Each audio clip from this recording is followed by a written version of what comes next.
of a whole new hospital, the NHS Nightingale Hospital in London, built in 9 days. With 4,000 beds, this is the equivalent of 10 district general hospitals. And there's more to come in Birmingham, Manchester and Glasgow, where the military have been working wonders in helping to construct. Hello folks.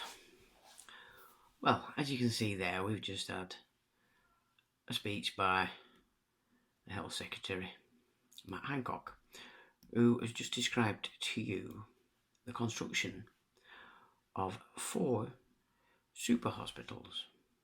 One in Manchester, one in Birmingham, one in London and one in Glasgow, built by the military. Now then, why do we need hospitals that are built by the military? Well, let's just take a guess here. Because those hospitals are going to be administered by the military.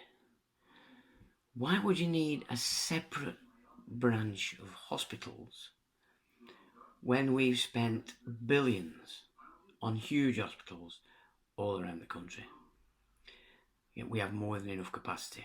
Yet, here we have the British government explaining to us that they are busy building military hospitals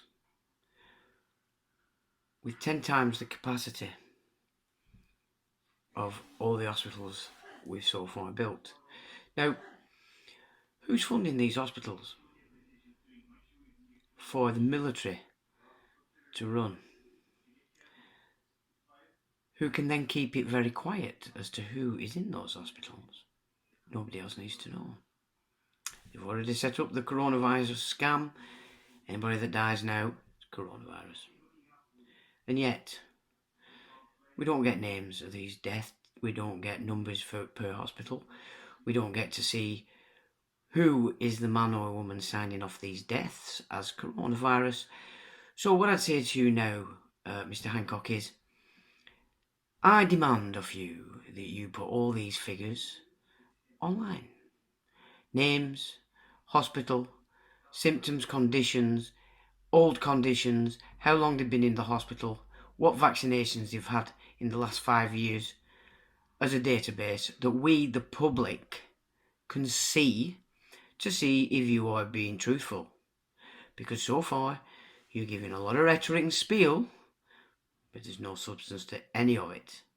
None. No substance at all to prove any of your points, and also to disprove the information that we, the general public, are bringing to the public's attention in relation to alternative understandings of how the medical world operates, and of course, more importantly, how to heal the body.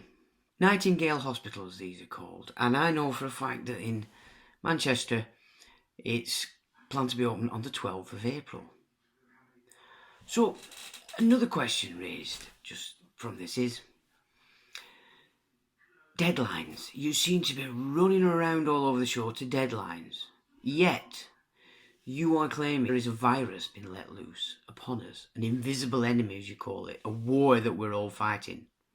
How can you possibly have deadlines when it comes to a virus? You have no concept of what it's doing, how it's going to play out, and you shut the whole nation down because you're quite adamant that it's everywhere already. Where do you come up with your deadline? I want to see the data.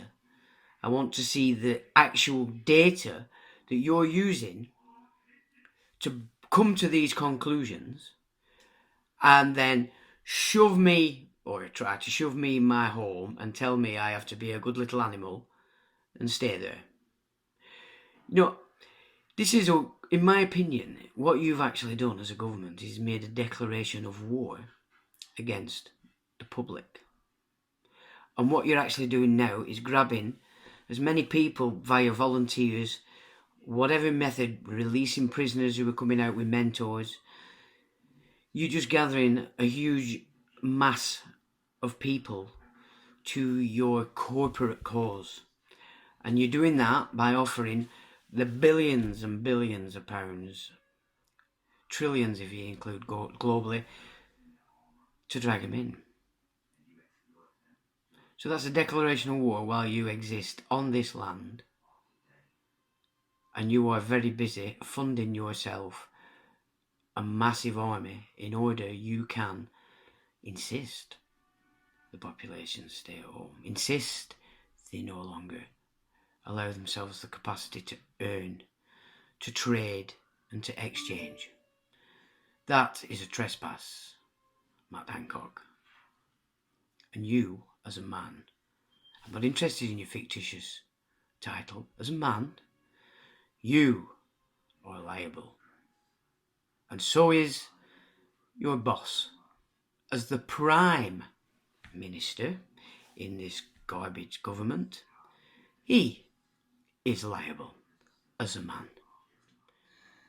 I also want to thank everyone who has followed the social distancing guidelines and the admirable fortitude and spirit of the British people in following these rules. And I want to pay a huge tribute to all of the councils, the primary care, community care, pharmacies, an unbelievable 750,000 volunteers who've signed up for shielding the most vulnerable. This is Britain at its best. So he's talking about bigging up the councils, the pharmacies, everybody save for the public, the taxpayer. They're not interested in the public taxpayer unless you're going to volunteer. And as he's saying, he's just gathered 750,000 of you working for free. While these corporations that you're working for obviously are taking massive amounts of money from this £330 billion bailout, this is a separate entity that they're creating here, and they're going to install it into this nation as a part of the state. So 750,000 volunteers to shield the most vulnerable. Give that some thought. What does that mean, to shield? What are you shielding exactly? Well, are you the buffer between the public and this new system? Is that what they're setting you up to be, the scapegoat position? You'll take all the aggro, you'll take all the abuse while they sit pretty at the back? Or is it that these are the busybodies that they're going to be sending around to all the over 70s who are in total isolation in order they can be the only dependency that these people have, tied to this corporate new medical system of diagnosis, as he says later on. Just what are you going to actually be doing as a volunteer here? And what are you shielding? Because I don't like the idea that private enterprise is working through volunteers with the 70-year-olds so vulnerable it's quite frightening. And I also don't like the idea that you're going to shield the real core of the nonsense that's going on in this new system made up of all the corporations. You've got prisoners coming out now with mentors, operating for those mentors. Where do you think they're going to go? Private security. It's all been militarised. The prisoners have been militarised. The councils have been militarised. Now let's get to the councils. What is a council? Well, in Hyndburn, we have an enterprise called Globe Enterprises. It's made up of 3 parties. Bournefield Construction, Stuart and Irene Neverson, and then 1/3 share is to the body of councillors. You've then got 2 corporate bodies having 2/3 share in that Globe Enterprises, the council having pretty much nothing. The only role the council is playing in that company is to socialise the debt, socialise the liability, whether that's from loans, whether that's from whatever it might be. But more importantly, it's the means by which they've made the public liable for this technology that's being installed all over the country that cannot get insurance. Lloyds of London have issued statements to that effect. They've issued it to the council, they've issued it to the school governors, and all those bodies that need to understand that this technology is not insured. So they all know.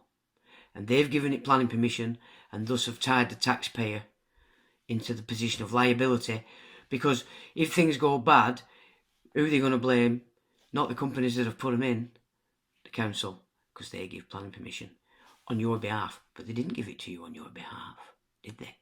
We need to get letters going to these people, and we need to demand right now, we need to see the sentences in their insurance policies that covers them for this technology, because it's just not there. It's just not there.